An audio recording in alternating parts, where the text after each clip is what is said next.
So today's episode is a little different. It's a little insight into my personal life right now since I am pregnant again. Hello, and welcome to Partners Beyond Parenthood, the podcast that helps new parents thrive without losing themselves. My name is Saba Puzuner, and my mission is to help new parents gain clarity on what their priorities and needs are. So today's episode is a little different. It's a little insight into my personal life right now since I am pregnant again. So in this episode, I want to talk about a few things such as deciding on having another, the difference between the first pregnancy and this one, and how it is now as well with the knowledge I have gained throughout my first pregnancy with this podcast until now. It's honestly crazy. You think you've been through a pregnancy already and that you'd know quite a bit. And of course, depending on how much you prepare and your support system, those people that you have around you, that will vary. But for myself, someone who I'd say prepared quite a bit, I have so much more knowledge now and confidence in my body and what it is capable of. Other than my own personal experiences and stepping into this new identity as a mother, starting this podcast has also taught me so much, and I already feel even more knowledgeable as I've just been exposed to different parts of motherhood and parenthood and so many different facets that belong to this journey. So I'm excited to share with you my personal experience and also things that I've learned on this journey. So first things first, actually getting pregnant again. There was definitely some confusion here. I had been told that women don't get their periods when breastfeeding, as it essentially serves as a protection mechanism of getting pregnant again, since your hormones are still out of balance and so on. And then I'd overhear conversations where some women would say they got pregnant after 6 or 8 weeks because they thought they couldn't get pregnant. So it was definitely information that many women had heard somewhere, but apparently not based on facts. While it might be true for some mothers to get their period or ovulate, since discharge can be a bit confusing right after birth, I did also hear that many other mothers never got their period while still breastfeeding, which wasn't the case for me. I actually got my period about 4 months after giving birth.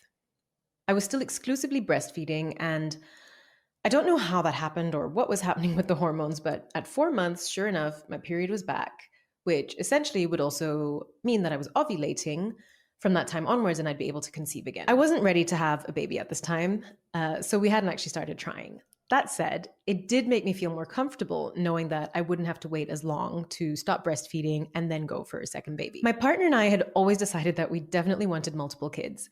He was and is more in favor of having 3 kids.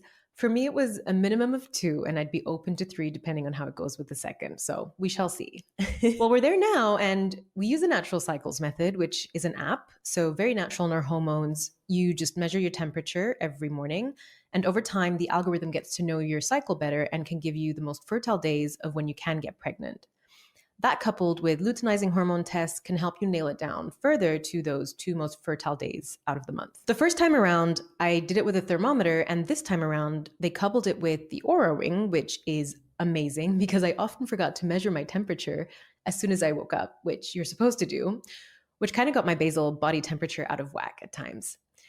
So this Oura ring hack has been great. It also helps you understand your sleep score and how that's going. And overall, I really like that combination primarily because it takes away actually needing to remember to measure anything. For those of you who don't know what an Oura ring is, it's a ring that primarily is a great tool to cover your quality of sleep and over time helps you get better sleep by showing you insights and giving suggestions of what you could change, like cutting caffeine after a certain time, taking magnesium at night, no late dinners or alcohol. And well, that's a brief overview since we're not really talking about the Oura ring here, but just so that you have a little insight into what the Oura ring is. Oh, and of course, it measures your temperature, which for getting pregnant has been the greatest hack. So yes, I got my period at around 4 months, definitely was not ready at this point. And in general, because I had a C-section, I was told I'd have to wait 2 years before the next baby could be born, which meant that you'd essentially only start trying after 15 or so months. I went to go see my gyno, and she actually said I should probably wait just a little bit longer just because of how things were healing or how she saw the internal scar to be. So we waited a tiny bit longer to actually start trying, and I have to say I was very surprised. The very first time when we started trying for our first, it took us 8 months, which granted there was a lot of travel in there, across continents. So big time zone shifts. the wedding happened in Ethiopia. My then gyno, when I was living in Mexico, told me that this can also have stress on the body. So that definitely, well, not definitely, but it probably played a big factor towards that. But this time around, it actually took 2 months. And what I've gathered from that experience and just the difference, how long it took for the first time versus the second, of course, things can change all the time, but I really believe it had to do with my thyroid gland. I've always had some minor issues with my thyroid gland, but my lab results never showed anything so drastic that I would have needed medication growing up. When I went for a full blood test evaluation before getting pregnant, I went to a doctor who essentially asked me about the different symptoms that I had and said that if I didn't really have serious symptoms, I wouldn't need to take any medication. I then went with the same lab results and showed them to my OBGYN in Mexico City, who I was hoping would follow my pregnancy. And she said, yes, I could see why the doctor might say that. But from a gyno perspective, taking a very small dose of a medication, which is used for hypothyroidism, which is what I lean towards, is taking a little bit of Uterox, a very, very small dose. So I started taking that. And as soon as I did start taking it, so the first time around with the pregnancy, I think I actually got pregnant about 2 months after starting the medication. I've been taking this medication since then, and well, essentially since she prescribed it to me, which is why I think, my thyroid levels kind of being more balanced now definitely helped conceiving the second time around. So it was a lot faster. So if you've had issues, whether it be, with your period coming back or not, I definitely recommend getting your thyroid checked and don't stick with just one opinion. Definitely try and get another. There can, of course, always be other factors, and both you and your partner can get checked, but this is one that I know impacted getting pregnant in my case. So if you're on this journey, it's worth getting that checked out if you haven't already. You can also see an endocrinologist who's a specialist for thyroids, or even a clinical nutritionist. I think those are the specialists for this, who can maybe help evaluate that a little bit further. I was almost so certain that I got pregnant already after the first month of trying until one night I woke up in the middle of the night and just started throwing up. My husband woke up and literally came to me and said, should I get a pregnancy test? Meanwhile, I was so miserable, but it had crossed my mind because it would have been around the time to kind of take the test. But as soon as he realized it wasn't just throwing up, and I also had a case of diarrhea, he kind of gave up on the idea and realized, okay, she probably just had food poisoning or a virus. So yeah. It was funny though, that was the first thing that crossed his mind. Needless to say, he was excited, and we are both very excited to be pregnant again. And for this pregnancy, we decided to actually not find out the sex of the baby, which is very hard, I won't lie. It's also very interesting because here in Spain, they almost always refer to your baby as he, so you kind of almost automatically assume it's a boy, and then you realize, oh no, it's just the translation because baby in Spanish is masculine. I want to make sure I wait till at least 6-7 months. So, there's like this mystery around what you'll have and the experience where you don't get that instant gratification that we usually get in our day-to-day life. It's honestly, I feel like the only thing where you can almost have that control to say, I don't want to know. And there aren't many things in life like that. So I think it could be a very interesting experience. And once you make it that far, I think, or I hope I'll have the determination to keep it up until the birth of the baby. I'll see how it goes. I'm still very early on. I'm now at 14 weeks as I record this. Some of the biggest differences I've noticed between the first and the second pregnancy is, first of all, things are definitely a lot different when you have a toddler. Now, I have no idea how people raise twins. Honestly, I have so much respect, or triplets, or more than one kid at the same time. It honestly sounds crazy. I can't imagine how it is to have two at the same time, because one is already a lot. So yeah, biggest difference is, of course, having a toddler when you're pregnant the second time around. The first time, everything is so new and, just a unique experience. Like you start feeling the baby in your second trimester, the bump starts growing, you start noticing, well, in my case, a lot of back pain, which wasn't so fun.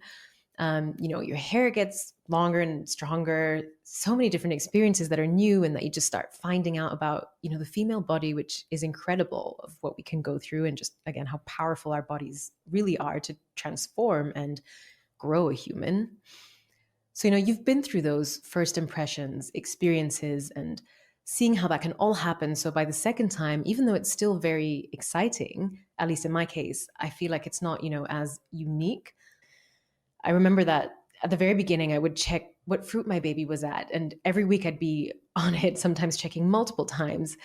and still being like, oh, it's still the same fruit, like the blueberry or orange or whatever size it was. So I sometimes almost forget what week I'm in. And I've heard this from so many people before, but I guess at this point I can confirm it's true. I had to double check that before recording this. But I think the difficult part about having a toddler, and it obviously depends on each toddler and their temperament, is you just don't know what phases they'll be going through. Like the fatigue that you experience in the first trimester, maybe even a bit longer. It's crazy. I would definitely need multiple naps. And I don't know if that's just because you're creating this human that your body's demanding so much more energy, or is it also just coupled with the fact that, your toddler has just decided to have a massive teething episode. So that makes for many sleepless nights on top of the fatigue you're feeling. So the nights have been pretty rough. She's also generally, I think, a loud or noisy sleeper. And even if she does sleep through, she'll still make a lot of noise and kind of make herself heard. So, I'll kind of wake up thinking or looking at the screen wondering, do I need to go in? So you're kind of multiple times just evaluating whether you need to go in or not, which takes a toll on your sleep for sure, even if you don't have to get up. Then there's the daytime. They demand a lot of energy from you and attention. I love picking up my toddler. She loves being picked up and being carried and playing a lot, as I'm sure most toddlers do. But you start noticing that this can impact your pelvic floor differently. I did actually recently speak to a pelvic floor physiotherapist who pointed that out, and I was like, oh, I hadn't even thought about how that would impact my pelvic floor throughout pregnancy. I'd only ever thought about it during training, like lifting, if you're not doing it properly and things like that. So definitely different demands on your body. Then trying to deal with nausea. If you didn't or if you don't have it, I am so happy for you, but nausea sucks. Of course, there's people who also have to throw up, and thankfully for me this time around, it didn't happen. The first pregnancy, I seemed to have issues with altitude, so every time I flew back into Mexico City, which lies at a very high altitude at around 2,300 meters, I would barely make it home. This time around, it's just been the nausea, so I haven't actually had to throw up, which for a change is nice, but just the whole feeling is awful, especially when you want to be there for your kid. Sometimes you don't have a choice, like your partner's not there, or you don't have a nanny or someone to step in, and that's difficult for sure. It's also so interesting though. I think of, some of the symptoms I had in the first pregnancy. I thought maybe it would be a bit different because they say every pregnancy is different, but the smell aversion for me is the same foods as the last pregnancy. It was eggs and salmon, and it's just the same this time. It's just horrible. One of the biggest differences, as many people can probably attest to, is that you just show a lot earlier. Depending on how your weight fluctuated after pregnancy, breastfeeding, and all those things, or before you got pregnant, that will also impact it. I never got back down to my pre-pregnancy weight, so that's also been a journey in itself. Again, a whole thing with my own personal recovery that I now know so much more about and is going to impact how I prepare for birth the second time around. You generally start showing a lot earlier, and it's mentally a bit harder to go or to start from there. I started showing by week 9, or maybe I was really bloated at that time. I couldn't wear the jeans anymore. I had to wear leggings to feel comfortable, but thankfully it was summer, so I could wear a lot of dresses. In general, people wouldn't really notice, but I guess that's in a way a benefit of never really having lost some of the weight. So there was just more room for the baby to grow before it actually really started showing. By 12 weeks, though, I was definitely showing a bit more, and by now it's definitely become more prominent. But I'd actually like to go back to the recovery part, which essentially impacted how I never really got back to a fitness level that I wanted to be at. My mindset actually changed on my second birth experience after speaking to Brianna Battles, which was a very recent episode. This episode and the knowledge I gained honestly came as a big shock to me that I was all of a sudden open to having another C-section for my birth. For the longest time, I've always thought that C-sections meant or were basically the equivalent to a long recovery, that a vaginal birth was so much better and that's what you should always strive for, and that's what I wanted. I thought, okay, well, I've gone through almost a year and a half of some kind of recovery because I totally misunderstood my body. I hadn't really found the experts to tell me what it might be, or the people I did see were very, very cautious, telling me I should basically refrain from doing a lot of things that I really wanted to do. In general, I wasn't able to get back to the high intensity levels that I did before, which was CrossFit. I did that throughout my pregnancy, obviously modified. But that's kind of where I was hoping to get back to. And I never did because people were like, oh no, you have to be careful with this and, your pelvic floor and all that stuff. But having spoken to Brianna Battles, who has a coaching program and coaches pregnant and postpartum women. She basically has gone and done research, has spoken to a lot of experts, and assured me that what we're made to believe about C-sections is false. There's no evidence to actually back the fact that C-sections require a longer recovery. Both births will require recovery, and up until that episode, I was very determined to have a VBAC, which is a vaginal birth after C-section, and now I'm definitely more open to potentially having a C-section again, just because of how she phrased it and kind of reassured me. And also told me that, she already had this localized trauma, which is where the scar is, but her pelvic floor hadn't been affected, which is essentially the same as my case. Of course, there are nuances, but in general, recovery can look so different when you're prepared and you have a great support system or an expert team helping you through it. So this has definitely opened my mind. I am now also in a course, funny enough, also from one of my earlier podcast episodes. She's a pelvic floor physiotherapist. Her name is Sophie Villeneuve. And she offers an online course to help you and your partner prepare for a vaginal birth and a C-section and the recovery for either. I love the fact that having this experience, I've been exposed to these women, these incredible women that I speak to on this podcast, and they're just educating me on the possibilities of how different things can turn out and being prepared, not just for one experience like just a vaginal birth, which is what I did in my first pregnancy, can actually be so helpful. I just thought it would be a vaginal birth the first time. I'd manifested it so strongly, like I didn't even consider that I could have a C-section. But the truth is, you just never know what's going to happen or what can happen. So I'm definitely preparing for both this time, not just mentally, but physically as well. I just want to know that I'm doing the best that I can to have the best experience and just keep an open mind. As long as I end up healthy, the baby ends up healthy, then that's the most important thing. And knowing that I have a team of experts supporting that journey this time around gives me a lot more peace of mind as well. My mindset has definitely shifted, and I'm super grateful for all the parents that I do get to speak to on this journey.